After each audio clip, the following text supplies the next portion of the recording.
What's up guys, my name is Victoria and you're welcome to my channel. In today's video I'll be showing you the stitching process of this 3-part corset top. So in my previous video I shared a tutorial on how to draft this top. I'll leave the link in the description box so you can check it out because this is a continuation of that video. So without further ado, let's get started. So to create this top, I'll be using this shiny off-white fabric, and I've already gone ahead to cut out the pieces I'll be needing using the patterns I created. So I cut out 2 separate pieces for each of the 3 parts that will form the cup, and I also cut out 2 separate pieces of warden as well because I won't be using bra cups for this top. I also cut out 2 separate pieces for the side front. However, the center front was cut on a fold with 4 extra inches added at the bottom because I intended to create a basque effect at the front, even though I changed my mind afterwards. So if you don't want a basque effect, there's no need for the extra inches. Just go ahead and cut out your fabric according to your pattern.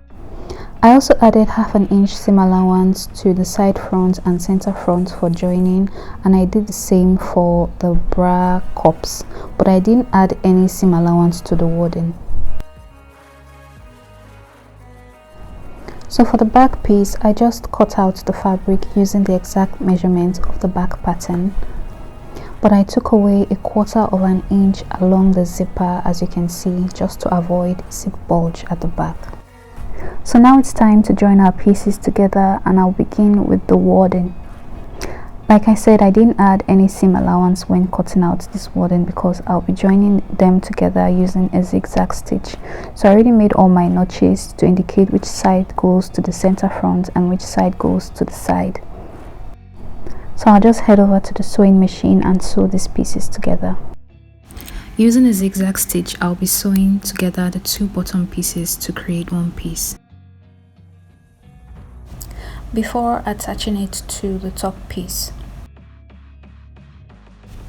Now it's time to sew the fabric pieces together to create the cups. I already made my notches, and I'll be using a straight stitch to sew on a 1/2 inch stitching allowance like so, starting with the bottom pieces before connecting it to the top piece, and I'll be doing the same for the other side.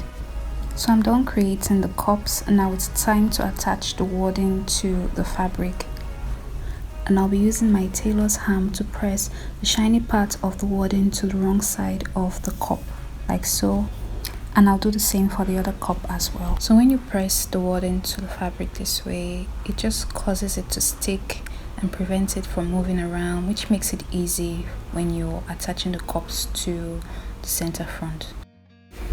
I have a tutorial on how to make the tailor's ham that I used for this, and I'll leave the link in the description box for you. So now moving over to the center and side pieces, I'm just going to open up the center fronts like so, and I'll be connecting the side pieces to the center piece using a 1/2 inch sewing allowance. So I'll be placing them right sides facing each other like so before heading over to the sewing machine to stitch it down. So after stitching, this is what it looks like. I also pressed the seams open even though I didn't show you guys. So now I'm going to be placing boning cases on top of the seams. And to create these boning cases, I just cut out a rectangular piece of fabric 1.5 inches wide and using the length of the seam, and I folded it in 2. So I'll just take this over to the machine, and I'll be sewing on top of this on both sides, very close to the edge. So after stitching it down, this is what it looks like. And now it's time to attach the cups. So first I'm just going to pin the cups in place to make sure that it doesn't move when I take it to the machine and start sewing. I'm so sorry that this is out of focus and you can't see what I'm doing, but I'm just basically pinning the cups to the center piece like so. So I'll do the same for the other cup before heading over to the machine and sewing it on the wrong side using a 1/2 inch sewing allowance. So after attaching the cups, this is what it looks like. You can see it slowly coming together. So at this point I realized I no longer wanted the basque effect, so I'm just going to cut off the extra inches at the center front. So now that that's done, it's time to attach the back pieces. And to do that, I'm going to be placing the back pieces to the front piece, right sides facing each other like so. And using a straight stitch, I'll be sewing on a 1.5-inch seam allowance. So I'm done stitching it down. I've also gone ahead to iron open the seams. So this is what we have. You can see it slowly coming together. And now I'm going to go ahead and follow the same steps to create the lining piece as well. So I'm done sewing the lining, and this is what it looks like.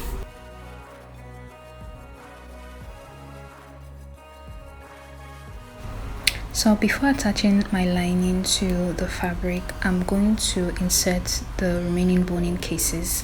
So I'll be placing one directly at the center and one on each side of the back piece. So I'll just go ahead and cut out the rectangular pieces I'll be needing and head over to the sewing machine.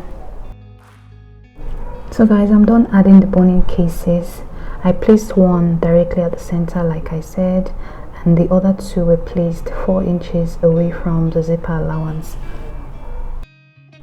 So right now I'm just going to place the lining to the fabric, right sides facing each other like so, and then I'm going to be sewing from one end to the other along the neckline, and I'll be using a 1/2 inch seam allowance for this. So I'm done attaching the lining to the fabric along the neckline. So first I'm going to be making small notches along the neckline to ease the seam. So I'll be doing this from one end all the way to the other end. So now I'll be turning over the lining piece and I'll be making a top stitch from one end of the neckline to another. So I'm just going to head over to the machine and I'll be sewing very close to the edge, all the way to the very end. So guys, after top stitching and giving it a good press, this is what we have. You can see how neat it looks already. So what's left to do is to close up the hem, but before doing that I'm going to be inserting my boning in my boning cases. So I have here with me 1 yard of boning, and I'm just placing the boning in the casing, leaving about 1/2 inch along the neckline, so that when I start sewing along the hemline I can push the boning upward. That way I don't have to sew on top of the boning and break a needle or something. So right now I'm just going ahead to place the boning in all the casings.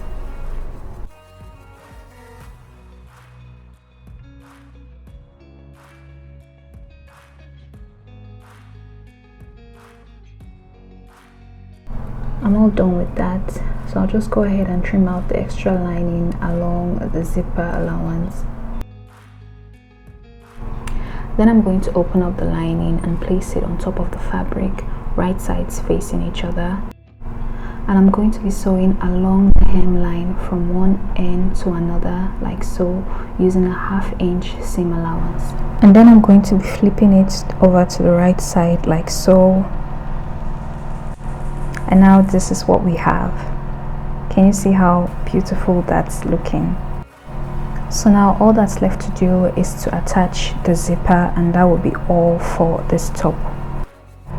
So I'll just head over to the machine and I'll be attaching the zipper to the top, and then I'll show you the final look.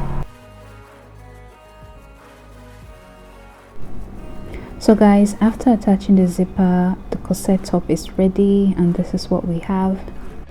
I hope you found this tutorial useful. Let me know your thoughts in the comment section. Don't forget to give this video a thumbs up and subscribe to my channel if you haven't already. Thank you for watching, and I'll see you in my next video.